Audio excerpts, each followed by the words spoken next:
restrictor against her all year, so didn't look bad.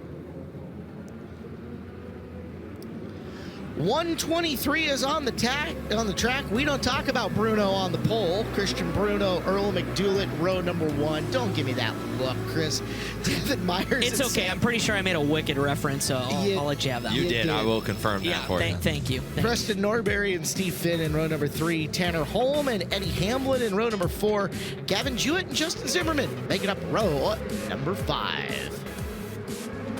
Christian Bruno's won a lot of big races, still looking for a Tulsa Shootout Golden Driller.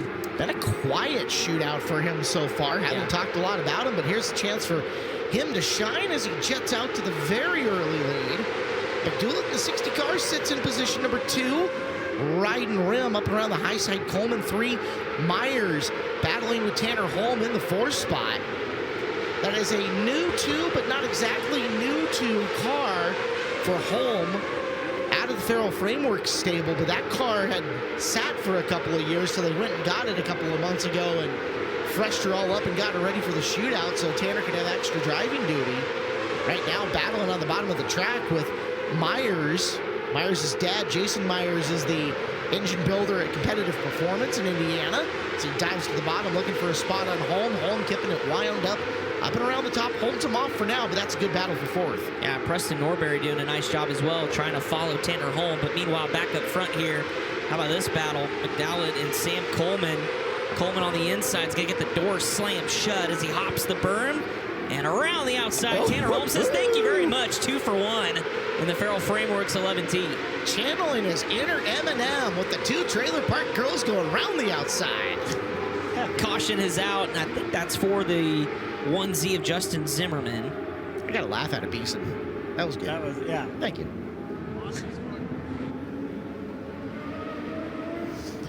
Blake Anderson up top, K1 Race Gear interview with Chase Spicola. Chase, domination in that heat race there. Did you consider jumping off the top to go down to the bottom just to feel it out a little bit? You know, I was fine with where the car was. We were chilling. I didn't feel like I heard anyone behind me or coming up on me, so just keep it where it was, bring it back, and yeah, it's the goal there. I can't thank, the Lord enough.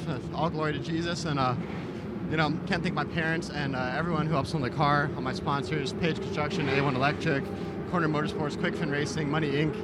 Can't thank them all enough for all that they do and getting us here, and couldn't ask for a better start to the shootout. Chase Spicola, heat race winner. Mom's got a big smile, and Caleb Hart, I bet Chris Wilner sang the entire movie when he went to Wicked. No. I've actually never heard of any of the songs. I was brought there with my family, so just saying that. All right, back under the green flag. Bruno and now Holm. I'm kind of curious to see what Tanner has here on the top side. Does he get this? Getting a chance to watch him as often as I have at Deming Speedway, Tanner loves the high groove, and if there's a good top, he's usually up there trying to knock it down. However, Bruno, so solid around the bottom here in this heat race. Holm cannot make up any ground on the final lap. It's a good point-scoring run for Tanner, but Bruno's going to take the win home with him here in this heat race. Yeah, Bruno, good job. And like you mentioned, it's been kind of a quiet shootout. I mean, we talk about Steven Snyder Jr. when we talk about the Hyper Camp, but Christian Bruno in his own right winning that Hyper Speed Week Championship yet again. And I think he also won the Linda's Driven to Save Lives National Open as well. So looking to extend that success here at the shootout. As you take a look at Joe's Racing Products Ramp Cam here on Flow Racing. Live coverage of the 40th annual Smiley's Racing Products Tulsa Shootout a little bit. Glenn driving next time. Not me. That is slow. I had enough time to curse at myself multiple. Here when come Allison Grant and throw the steering. Caleb, you might not talk about him, but we're going to talk about him up here because that was a good run there. Over a second gap up ahead. You had the car rolling. Tell me about that drive. Yeah, it's a nice start up front. I kind of started deep in those 2 outlaw races, and I was unfortunately the first race for both of them. But yeah, that car was always good. We ran that car all year. We like to kind of take the stuff we ran all year here because we kind of know what to do. And Chris Snyder, of course, Kenny Groff, everyone back at the trailer. That car is so good, and looking forward to keep running, keep digging, and keep clawing and try to get that #1 position. Going from early heat races to a deep heat race, you got a way different track. How much studying do you do to prepare for it? just watching kind of those last 10 races after the track prep, trying to see.